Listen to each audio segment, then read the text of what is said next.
రాష్ట్రానికి rain alert జారీ చేసింది వాతావరణ శాఖ. ఇవాళ రేపు పలు జిల్లాల్లో అక్కడక్కడ భారీ వర్షాలు కురిసే అవకాశం ఉన్నట్లు తెలిపింది. ఇప్పటికే సిటీతో పాటు జిల్లాల్లోని పలు ఏరియాల్లో వర్షం కురిసింది. ఎల్లుండి భారీ నుంచి అతి భారీ వర్షాలకు కురిసే ఛాన్స్ ఉందన్నారు వెదర్ ఆఫీసర్స్. ఇక రాష్ట్ర వ్యాప్తంగా అన్ని జిల్లాల్లో వర్షాలు కురిసే అవకాశం ఉందంటున్న వెదర్ ఆఫీసర్ ధర్మరాజుతో Kalpana face to face.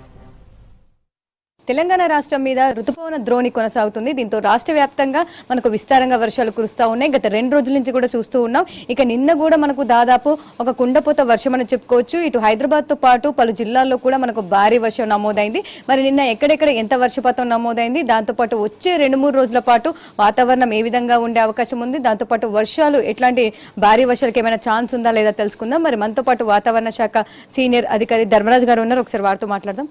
Sir చెప్పండి సార్, నిన్న ఒక్కసారిగా మనకు ఉదయం అంతా కూడా దాదాపు ఎండ తీవ్రత కనిపించింది, ఉక్కపోత వాతావరణం కనిపించింది. సాయంత్రం అవ్వడంతోనే ఒక్కసారిగా వాతావరణం మారిపోయి దాదాపు ఒక కుండపోత వర్షం అని చెప్పుకోవచ్చు హైదరాబాద్లో. సో దాదాపు నిన్న ఎంత వర్షపాతం నమోదైంది సార్? నిన్న కనుక చూసుకున్నట్లయితే తెలంగాణ రాష్ట్రంలో కనుక చూసుకున్నట్లయితే ఇటు ఉపరితల చక్రవాకం అట్లాగే ద్రోణి కలయిక ఇటు దక్షిణ కోస్తా తీరం గుండా వచ్చినటువంటి ద్రోణి ప్రభావం వల్ల రెండు ఒక విధంగా సమ్మేళనంగా కదలడం వల్ల మన రాష్ట్రం మీద నిన్న చురుగ్గా వర్షాలు అనేవి కురవడం కూడా చూడవచ్చు. ముఖ్యంగా చూసుకున్నట్లయితే సుమారు 11 చోట్ల మనకి భారీ వర్షాలు అనేవి నమోదయ్యాయి. సుమారు 4 చోట్ల మాత్రం 10 సెంటీమీటర్ల వరకు కూడా వర్షపాతం అనేది నమోదైంది. మిగిలిన సుమారు 7 చోట్ల మాత్రం మనకి 9 నుంచి 7 సెంటీమీటర్ల వరకు కూడా వర్షపాతం అనేది నమోదైంది. ఒక్కసారి నిన్న నమోదైన గణాంకాలు కనుక చూసుకున్నట్లయితే రంగారెడ్డిలో 10 సెంటీమీటర్లు, యాదాద్రి భువనగిరిలో 10 సెంటీమీటర్లు, అలాగే చూసుకున్నట్లయితే మెదక్లో కూడా మనకి సిద్దిపేటలో 10 సెంటీమీటర్లు, వికారాబాద్లో 10 సెంటీమీటర్ల వరకు కూడా వర్షపాతం అనేది నమోదైంది. ఇంకా మెదక్లోను ఇంకా చూసుకున్నట్లయితే హిమాయత్ నగర్లో కూడా మనకి హైదరాబాద్ దగ్గరగా ఉన్నటువంటి హిమాయత్ నగర్లో కూడా 8 సెంటీమీటర్ల వరకు కూడా వర్షపాతం అనేది నమోదైంది. సో ఈ రోజుకి సంబంధించి కూడా సేమ్ నిన్న ఏదైతే వెదర్ కంటిన్యూ అయిందో అదే వెదర్ కూడా కంటిన్యూ అవుతోంది. దాదాపు ఉక్కపోత వాతావరణం ఎక్కువగా ఉంది. ఒక్కసారిగా వాతావరణం మారిపోయి మేఘాలు కూడా దట్టంగా కమ్ముకున్నాయి. సో ఈ రోజుకి సంబంధించి వాతావరణం ఏ విధంగా ఉండే అవకాశం ఉంది సార్? ఈ రోజు కనుక చూసుకున్నట్లయితే ఇటు తూర్పు అలాగే పశ్చిమ ద్రోణి అనేది ప్రస్తుతం 13 డిగ్రీల నార్త్ దగ్గర ప్రస్తుతం ఇది కేంద్రీకృతమై రాష్ట్రం మీద విస్తరించడం అనేది జరుగుతుంది. సో నిన్న ఏర్పడినటువంటి ఉపరితల చక్రవాకం అనేది కొంచెం బలహీనపడినప్పటికీ కూడా ప్రస్తుతం కదలికలు అనేవి ద్రోణి ప్రభావం వల్ల ప్రస్తుతం మనం మేఘకృతమైనటువంటి వాతావరణంతో పాటు ఇటు దక్షిణ తెలంగాణ జిల్లాల్లో సుమారు చూసుకున్నట్లయితే ఈరోజు కూడా సుమారు 9 జిల్లాలకు భారీ వర్ష సూచనలు అనేది ఇవ్వడం జరిగింది. రేపు కూడా రాగల 3 రోజులు కూడా భారీ వర్షాలతో పాటు 21వ తారీఖున మాత్రం అతి భారీ వర్షాలు కూడా నమోదయ్యే అవకాశాలు అయితే స్పష్టంగా కనిపిస్తున్నాయి. ఈ మేరకు ఈరోజు ఎల్లో కలర్ వార్నింగ్స్ అనేవి, తర్వాత 21న మాత్రం ఇటు కొన్ని జిల్లాలకు ఎల్లో కలర్ వార్నింగ్స్తో పాటు ఆరెంజ్ కలర్ వార్నింగ్స్ కూడా హెచ్చరికలు కూడా జారీ చేయడం జరిగింది. ఓకే సార్, ఈ రోజుకి సంబంధించి ఏ జిల్లాలకు కలర్ వార్నింగ్స్ ఇవ్వడం జరిగింది, దాంతోపాటు భారీ వర్షాలకు సంబంధించి ఏ జిల్లాలో కురిసే అవకాశం ఉంది? ఈ రోజు కనుక చూసుకున్నట్లయితే ఇటు తూర్పు జిల్లాలో ఉన్నటువంటి జయశంకర్, భూపాల్పల్లి, మూల్గు, భద్రాద్రి కొత్తగూడెం, అలాగే ఇటు చూసుకున్నట్లయితే సుమారు మనకి 6 జిల్లాలకి మనకి చూసుకున్నట్లయితే భారీ వర్షాలు అనేవి ఇవ్వడం జరిగింది. సిద్దిపేట, యాదాద్రి భువనగిరి, మేడ్చల్ మల్కాజ్గిరి, హైదరాబాద్, రంగారెడ్డి, వికారాబాద్ ఈ యొక్క జిల్లాలకు కూడా భారీ వర్షాలు అనేవి నమోదవుతున్నాయి. ఒక విధంగా చెప్పాలంటే రాష్ట్రం అంతటా కూడా విస్తారంగా వర్షాలు కురిసే అవకాశం అయితే స్పష్టంగా కనిపిస్తుంది. ఓకే సార్, ముఖ్యంగా చూసుకున్నట్టయితే నిన్న ఉరుములు మెరుపులు, దాంతోపాటు ఈదురుగాల తీవ్రత కూడా అధికంగా కనిపించింది. సో ఇదే విధంగా వచ్చే 2-3 రోజుల పాటు ఉండే అవకాశం ఉందా సార్? ఒక విధంగా చెప్పాలి అంటే ఈ రోజు కూడా భారీ వర్షాలతో పాటు ఈదురుగాల ప్రభావం కూడా గంటకు 30 నుంచి 40 కిలోమీటర్ల మేర గాలి వీచే అవకాశం కూడా కనిపిస్తుంది. వీటితో పాటు అక్కడక్కడ కూడా ఉరుపులు మెరుపులతో కూడిన వాతావరణం కూడా కొన్ని జిల్లాల్లో కనిపిస్తుంది. అట్లాంటి వాతావరణ పరిస్థితులు అనేవి ఈరోజు రేపు కొనసాగే అవకాశం అయితే కనిపిస్తుంది. అలాగే వర్ష తీవ్రత అనేది ఈరోజు రేపు కూడా భారీ వర్షాలు నమోదైనప్పటికీ కూడా 21 జూన్ నుంచి జూలై నుంచి మనకి అతి భారీ వర్షాలు కూడా కొన్ని జిల్లాల్లో నమోదయ్యే అవకాశం అయితే కనిపిస్తుంది. ఈరోజు సుమారు 9 జిల్లాలకు, రేపు సుమారు 8 జిల్లాలకు, ఎల్లుండ సుమారు 9 భారీ వర్ష సూచనలు, 9 అతి భారీ వర్ష సూచనలు, 7 జిల్లాలకు భారీ వర్షాల సూచనలు కూడా జారీ చేయడం జరిగింది. ఓకే సార్, ముఖ్యంగా చూసుకున్నట్టయితే హైదరాబాద్కు సంబంధించి కావచ్చు, దాదాపు నిన్న చూసాము 2 గంటల పాటు కంటిన్యూగా ఒక జోరు వర్షం, భారీ వర్షం కురవడంతో దాదాపు అతలాకుతలమైందని చెప్పుకోవచ్చు.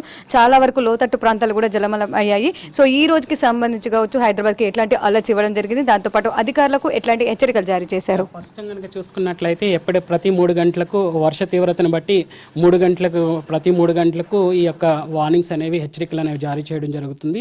ఇక వర్ష తీవ్రత అధికంగా ఉన్న సమయంలో మాత్రం ప్రతి గంటకు కూడా ఎక్కడ వర్ష తీవ్రత అధికంగా ఉంది, ఏ ప్రాంతాల్లో ఎక్కువ వర్షపాతం నమోదవుతుంది అనేది మనకున్నటువంటి రాడార్ సమాచారాన్ని బట్టి ఎక్కడైతే ఎక్కువ మేఘకృతమైనటువంటి వాతావరణం వ్యాపించి ఉంటుందో ఆయా జిల్లాలకు ఎప్పటికప్పుడు ఈ యొక్క మనకు ఉన్నటువంటి సచెట్ ప్లాట్ఫామ్ ద్వారా ఈ యొక్క మన హెచ్చరికలు అనేవి జారీ చేయడం, అలాగే అటు డిసాస్టర్ రిలేటెడ్ ఆఫీషియల్స్తో పాటు ఇటు సంబంధిక సిబ్బంది, అట్లాగే ట్రాఫిక్ జామ్ పోలీస్ సిబ్బందితో కూడా ఎప్పటికప్పుడు జారీ చేయడం, అట్లాగే హైడ్రా టీంతో కూడా అనుసంధానంగా మేము వర్క్ చేయడం ద్వారా ఎక్కువ ఈ యొక్క సూచనలు కానీ హెచ్చరికలు కానీ ఎక్కువ మందికి తక్కువ సమయంలో మనం పంపించే విధంగా చర్యలు తీసుకోవడం కూడా జరిగింది.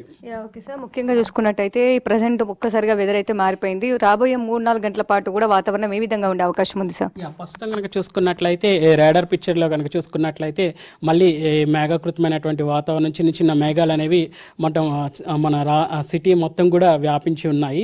సో ప్రస్తుతం కనుక చూసుకున్నట్లయితే అక్కడక్కడ కూడా తేలికపాటి వర్షం అనేది నమోదవుతుంది. అలాగే సిటీలో కనుక చూసుకున్నట్లయితే మేఘకృతమైనటువంటి వాతావరణం కూడా కనిపిస్తూ ఉంది. అలాగే దక్షిణ జిల్లాలకు ఉన్నటువంటి ఇటు రంగారెడ్డి కానీ కొన్ని జిల్లాల్లో ఇప్పటికే తేలికపాటి వర్షం అనేది కూడా కనిపిస్తుంది. కాబట్టి అలాగే ఉదయం చూసుకున్నట్లయితే ఇటు ఎండ తీవ్రతతో కూడినటువంటి వాతావరణం కూడా కనిపించి ఉక్కబోత వాతావరణానికి దారితీసిన సమయంలో మనకి ఈరోజు కూడా కొన్ని జిల్లాల్లో ఈరోజు సూచించిన ప్రకారం కొన్ని జిల్లాల్లో సుమారు 9 జిల్లాల్లో భారీ వర్షాలు కూడా నమోదే అవకాశం కనిపిస్తుంది. ఓకే సార్, ఇక ఓవరాల్గా ఇవే వర్షాలు ఇంకెన్ని రోజుల పాటు ఉండే అవకాశం ఉంది సార్? అండ్ దాంతోపాటు రైతులకు సంబంధించి ఎట్లాంటి సూచనలు జారీ చేశారు? ముఖ్యంగా చూసుకున్నట్లయితే ఇటు మనకి ఎప్పుడు కూడా అగ్రికల్చర్కి సంబంధించిన వ్యవసాయ శాఖ సంబంధించి ప్రతి మంగళవారం శుక్రవారం కూడా ఈ యొక్క వాతావరణ సూచనలు అనేవి జారీ చేయడం, ఈ యొక్క సూచనలు అనేవి ఇటు అగ్రికల్చర్ యూనివర్సిటీస్తో కొలాబరేట్ అవ్వడం, అలాగే స్టేట్ అగ్రికల్చర్ ఆఫీషియల్స్తో కూడా కొలాబరేట్ అయ్యి ఎప్పటికప్పుడు పంట విత్తే సమయంలో ఎట్లాంటి సూచనలు తీసుకోవాలి వాతావరణానికి సంబంధించి, అలాగే నాట్లు కానీ ఇంకా తగిన జాగ్రత్తలు ఈవెన్ ఈ ప్రస్తుతం వర్షాలు అధికంగా పడుతున్న సమయంలో రైతులు మాత్రం పంటలకు ఇటు మందులు కానీ ఎరువులు కానీ వేయడం అనేది వేయకూడదు. ఇంకా ఏ పంటలు అయితే తక్కువ వాటర్ కన్జ్యూమ్ చేస్తాయో, తక్కువ నీరును తీసుకుంటాయో ఆ పంటలకు మాత్రం కొంచెం నీరు నిల్వ ఉండకుండా ఎప్పటికప్పుడు తగిన జాగ్రత్తలు అనేవి తీసుకోవాలి. ఇప్పటికే మన వ్యవసాయ శాఖ వారికి ఈ వాతావరణ సమాచార బులెటిన్స్ ద్వారా ఆయా సమాచారాన్ని పొందుపరచడం, అలాగే గాలి తీవ్రత అటు వర్ష తీవ్రతతో పాటు ఇటు ఈదురుగాల ప్రభావం కూడా వాళ్ళకి స్పష్టంగా ఈ యొక్క రానున్న 4 రోజులు కూడా సూచించడం కూడా జరిగింది. సో ప్రస్తుతం రానున్న 4 రోజులు కూడా రాష్ట్రం వ్యాప్తంగా కూడా విస్తారంగా వర్షాలు కురిసే నేపథ్యంలో ప్రజలందరూ కూడా తగిన చర్యలు అనేవి తీసుకోవాలి. అవసరం ఉంటే తప్ప సుదీర్ఘ ప్రయాణాలు కానీ బయట ప్రయాణాలు కానీ చేయకూడదు. ఎక్కడికక్కడ ట్రాఫిక్ స్తంభించిపోవడం కానీ ఇటు విద్యుత్ స్తంభాలకు దూరంగా ఉండడం అనేది చేస్తుండాలి. నీరు నిల్వన్నప్పుడు మాత్రం ఇటు సంబంధిత అధికారులకు తెలియచేయడం ద్వారా ఆ యొక్క ప్రాంతాల్లో లోతట్టు ప్రాంతాల్లో నీరు నిల్వ ఉండకుండా వాళ్ళు సహాయ చర్యలు అనేవి తీసుకునే అవసరం ఉంటుంది. ఓకే సార్, ముఖ్యంగా చూసుకున్నట్టయితే ఇటు హైదరాబాద్కి సంబంధించి చిన్న వర్షం పడితేనే చాలా వరకు మనకి ఎక్కువ వాటర్ లాగింగ్ అనేవి ఏర్పడుతూ ఉంటాయి. మరి అట్లాంటిది ఈ రోజు కూడా హెవీ రెయిన్ అని చెప్తా ఉన్నారు హైదరాబాద్కి సంబంధించి. సో దీనికి సంబంధించి ఏ ప్లేసుల్లో ఎక్కువ హైదరాబాద్కి సంబంధించి కురిసే అవకాశం ఉంది? దాంతోపాటు ఈ లోతట్టు ప్రాంతాలకు సంబంధించి దాదాపు ఎన్ని ప్లేసెస్ గుర్తించారు? దాంతోపాటు హైడ్రా కావచ్చు, జిహెచ్ఎంసీ కావచ్చు, మాన్సూన్ బృందాలతో ఎప్పటికప్పుడు కూడా మీరు కోఆర్డినేషన్ అవుతున్నారు కదా, సో ఎట్లా ఉండదు? ప్రస్తుతం కనుక చూసుకున్నట్లయితే మనకి సుమారు లోతట్టు ప్రాంతాలు 139 ప్రాంతాలుగా గుర్తించడం జరిగింది. ఈ యొక్క చిన్న చిన్న జోన్స్ కింద సెగ్రిగేట్ చేయడం, ఈ యొక్క జోన్స్లో ఇటు ఫైర్ టీంని కానీ ఇటు డిసాస్టర్ టీం కానీ ఇంకా సహాయక బృందాలను కానీ ఎప్పటికప్పుడు డిప్యూట్ చేయడం, అట్లాగే వర్ష తీవ్రత ఎప్పటికప్పుడు వాళ్ళకి అందించడం ద్వారా సహాయక బృందం కూడా తగిన చర్యలు అనేవి సకాలంలో తీసుకోవడం ద్వారా లోతట్టు ప్రాంతాల్లో ఉన్న ప్రజలు ఈ వర్షాలకు కానీ వరదలతో పొంచి ఉన్నటువంటి వానలకు తగిన జాగ్రత్తలు అనేవి ముందుగానే తీసుకోవడం, వాళ్ళని సురక్షిత ప్రాంతాలకు తరలించడం కూడా జరుగుతూ ఉంటుంది. దీనివల్ల ప్రాణం నష్టం అనేది వాటిల్లకుండా ఉండే అవకాశం కనిపిస్తుంటుంది. సో చూస్తూ ఉన్నాగా ముఖ్యంగా చూసుకున్నట్టయితే వెదర్కి సంబంధించి రాబోయే 3-4 రోజుల పాటు కూడా విస్తారంగా వర్షాలు కురిసే అవకాశం ఉందని చెప్తా ఉన్నారు. ఇక ఈ రోజుకి సంబంధించి కూడా భారీ వర్షాల నేపథ్యంలో దాదాపు 9 జిల్లాలకైతే మనకు ఎల్లో అలర్ట్ జారీ చేయడం జరిగింది. మిగతా అన్ని జిల్లాల్లో కూడా మనకు తేలికపాటి నుంచి మోస్తారు వర్షాలు కురిసే అవకాశం అవకాశం ఉండడంతో హెచ్చరికలు కూడా జారీ చేయడం జరిగింది. ఇక హైదరాబాద్కి సంబంధించి కూడా ఈరోజు ఎల్లో అలర్ట్ కొనసాగుతుంది. దాదాపు తేలికపాటి నుంచి మోస్తారు వర్షంతో పాటు అక్కడక్కడ జోరు వర్షం, భారీ వర్షం కూడా కురిసే అవకాశం ఉండడంతో ఇప్పటికే ఇటు అన్ని డిపార్ట్మెంట్స్ కూడా అలర్ట్ చేయడం జరిగింది. ఒక్కసారి కూడా మనం మ్యాప్స్ కూడా చూసుకోవచ్చు. దాదాపు వచ్చే 3-4 రోజుల పాటు వర్షాలకు సంబంధించి కూడా మనకు మ్యాప్స్ కూడా రిలీజ్ చేయడం జరిగింది. ఈ రోజు రేపు హెవీ రెయిన్స్ అయితే కంటిన్యూ అయ్యే అవకాశం ఉంది పలు జిల్లాలకు. ఇక మనం ఎల్లుండి చూసుకున్నట్టయితే దాదాపు మనకు 21వ తారీఖు కూడా దాదాపు హెవీ టు వెరీ హెవీ అంటే దాదాపు భారీ నుంచి అతి భారీ వర్షాలు కురిసే అవకాశం ఉండడంతో ఆరెంజ్ అలర్ట్స్ కూడా జారీ చేయడం జరిగిందని చెప్పుకోవచ్చు. ఇక ఓవరాల్ గా చూసుకున్నట్టయితే ప్రజెంట్ రాష్ట్రం మీద రుతుపవనాలు అయితే చురుగ్గా కదులుతూ ఉన్నాయి. దాంతోపాటు ఒక రుతుపవన ద్రోణి కొనసాగుతుండడంతో ఈ వర్షాలు అయితే కురుస్తున్నాయని చెప్తా ఉన్నారు. కెమెరా పర్సన్ శ్యామ్తో కల్పన, V6 న్యూస్, హైదరాబాద్.